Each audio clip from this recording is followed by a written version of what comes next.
Hello everyone, this is Sanjana. So నేను freedom from డయాబెటీస్లో diet ఎక్స్పర్ట్గా work చేస్తున్నాను. So ఈరోజు మనం లివర్ డిజార్డర్స్ గురించి మాట్లాడుకుందాం. సో మోస్ట్ కామన్గా ఈ లివర్ డిజార్డర్స్ కూడా ఈ మధ్యకాలంలో చాలా వింటూనే ఉన్నాము. మనకి లివర్ డిజార్డర్స్లో డిఫరెంట్ వెరైటీస్ ఉన్నాయి. సో 4 టైప్స్ ఆఫ్ డిజార్డర్స్ ఉంటాయి మనకి. సో మనకి ఫ్యాటీ లివర్ ఫస్ట్ థింగ్, ఇది చాలా కామన్గా ఎవరు అల్ట్రాసౌండ్ చేయించుకున్నా కానీ నార్మల్గా ఫ్యాటీ లివర్ అనేది చూస్తూ ఉన్నాము. సో వీటిలో ఏంటంటే మనకి alcoholic fatty liver, non alcoholic fatty liver. So alcoholic fatty liver ఏంటంటే యూజువలీ ఎక్కువ ఆల్కహాల్ కన్సంప్షన్ చేసే వాళ్ళకి ఆల్కహాల్ వల్ల ఇన్ఫ్లమేషన్ ఆఫ్ లివర్ అనేది అవుతూ ఉంటుంది. సో ఈ ఫ్యాటీ లివర్ ఉన్న వాళ్ళు ఏంటంటే ఆల్కహాలిక్ ఫ్యాటీ లివర్ వాళ్ళు ఆల్కహాల్ తీసుకోవడం కొంచెం తగ్గిస్తే ఫర్దర్గా ఈ లివర్ ఇంకా కూడా డ్యామేజ్ అవ్వకుండా మనం మేనేజ్ చేసుకోవచ్చు. అలాగే నాన్ ఆల్కహాలిక్ ఫ్యాటీ లివర్ అనేది ఏంటంటే మన ఫుడ్ హ్యాబిట్స్ వల్ల వచ్చే ఫ్యాటీ లివర్ అనమాట.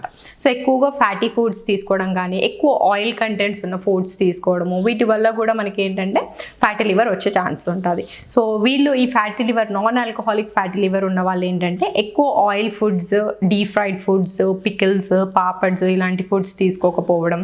అండ్ ఇవే కాకుండా మనం బయట ఫుడ్స్, జంక్ ఫుడ్ అంతా కూడా మనకి మైదా ఇవి ఉంటాయి కాబట్టి అవి ఫ్యాటీ ఫుడ్స్ మనకి. సో అలాంటి ఫుడ్స్, బర్గర్స్, పిజ్జాస్ ఇట్లాంటివి తీసుకోకపోవడం అండ్ హెల్దీ లైఫ్ స్టైల్ అనేది చూస్ చేసుకుంటే మనకి ఈ ఫ్యాటీ లివర్ అనేది ప్రివెంట్ చేసుకోవచ్చు. అండ్ ఇదే కాకుండా మనకి హెపటైటిస్ అనేది కూడా మనకి ఒక లివర్ డిజార్డర్. సో దీంట్లో ఏంటంటే మనకి డిఫరెంట్ టైప్స్ ఆఫ్ హెపటైటిస్ ఉంటాయి. సో ఇది వైరస్ వల్ల వచ్చేది హెపటైటిస్ అనేది. So hepatitis A, hepatitis B, hepatitis C. So A and B అంటే మనకి దీనికి వ్యాక్సిన్స్ ఉన్నాయి, కాకపోతే మనకి హెపటైటిస్ సికి ఇంకా వ్యాక్సిన్ అనేది రాలేదు. సో ఈ హెపటైటిస్ సి ఉన్న వాళ్ళు ఏంటంటే చాలా కేర్ఫుల్గా ఉండాలి, ఎందుకంటే అది ఒకరి నుంచి ఒకరికి స్ప్రెడ్ అవుతూ ఉంటుంది హెపటైటిస్ సి వైరస్. సో కొంచెం ఈ హెపటైటిస్ సి ఉన్న వాళ్ళ నుంచి మనం కొంచెం దూరంగా ఉండడం కానీ అండ్ వాళ్ళకి ఫుడ్ ప్లేట్స్ కానీ ఇవన్నీ సపరేట్గా పెట్టడం బెటర్. ఎందుకంటే వాళ్ళ స్ఫూటం వల్ల అంటే ఈ ఉమ్ము వల్ల కూడా మనకి ఏంటంటే స్ప్రెడ్ అయ్యే ఛాన్సెస్ ఉంటుంది. సో వాళ్ళ నుంచి చాలా కేర్ఫుల్గా ఉండాలి. అండ్ వాళ్ళ దగ్గర ఉన్నప్పుడు ఏంటంటే కొంచెం మాస్క్ వేసుకోవడం కానీ కొంచెం డిస్టెన్స్ అనేది మెయింటైన్ చేసుకుంటే సరిపోతుంది. అండ్ హెపటైటిస్కి ఏంటంటే ఎక్కువగా ఫుడ్ చేంజెస్ అనేది ఏమి ఉండదు. కొంచెం ఈ ఆయిలీ ఫుడ్స్ అవి తగ్గించేస్తే మంచిది. ఒకేసారి హెవీగా తీసుకోకుండా కొంచెం కొంచెం ఎక్కువ సార్లు ఫుడ్ అనేది ఇంక్లూడ్ చేసుకుంటే మనం ఈ హెపటైటిస్ వైరస్ని కూడా మనం తగ్గించుకోవచ్చు.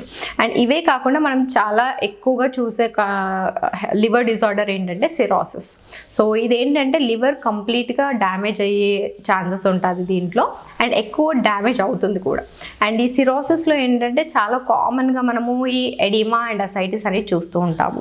ఎడిమా అంటే మనకి కాళ్ళు కానీ చేతుల్లో స్వెల్లింగ్ కానీ అండ్ ఫేషియల్ స్వెల్లింగ్ అనేది వస్తూ ఉంటుంది.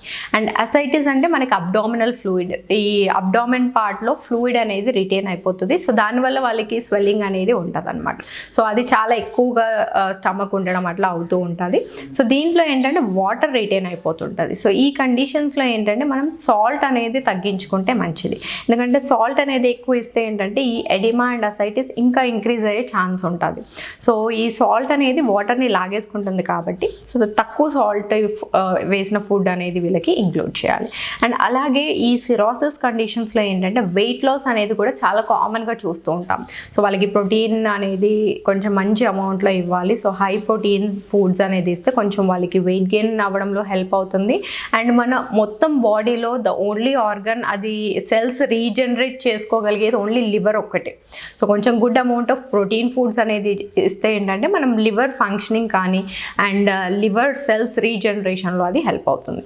సో మనకి ప్రోటీన్ ఫుడ్స్ అంటే పాలు, పాల పదార్థాలు, నాన్ వెజ్, పప్పు ధాన్యాలు, వీటిలో ప్రోటీన్స్ అనేది ఉంటుంది కాబట్టి సో వాళ్ళకి కొంచెం గుడ్ అమౌంట్ ఆఫ్ ప్రోటీన్స్ అనేది ఇవ్వాలి. అండ్ అకార్డింగ్ టు వాళ్ళ బిఎంఐ ప్రకారం మరీ అండర్ వెయిట్ ఉంటే ఓన్లీ ఫుడ్ త్రూ ప్రోటీన్ అనేది ఇవ్వడం కష్టం. సో వాళ్ళకి ఏంటంటే ప్రోటీన్ సప్లిమెంట్స్ కానీ అండ్ ప్రోటీన్ పౌడర్స్ అనేది కూడా ఇంక్లూడ్ చేయొచ్చు. అండ్ ఇవే కాకుండా వాళ్ళకి వేరే వైటమిన్స్ అండ్ మినరల్స్ కూడా చాలా ఇంపార్టెంట్ కాబట్టి balanced diet with high protein, ఎక్కువ ప్రోటీన్ కంటెంట్ ఉన్న బ్యాలెన్స్డ్ డైట్ అనేది ఇవ్వడం మంచిది. అండ్ ఈ సిరాసిస్ కండిషన్స్లో ఏంటంటే కొందరికి ఎక్సెస్ ఆఫ్ వాటర్ రిటెన్షన్ ఉన్న వాళ్ళకి ఫ్లూయిడ్ కూడా రెస్ట్రిక్ట్ చేయాల్సిన అవసరం ఉంటుంది ఒకవేళ ఎక్సెస్గా ఉంటే. సో ఎక్కువ వాటర్ కంటెంట్ ఉన్న ఫుడ్స్ తీసుకోవడం కానీ ఎక్కువ లిక్విడ్స్ ఇంటేక్ చేసుకోకపోవడమే మంచిది.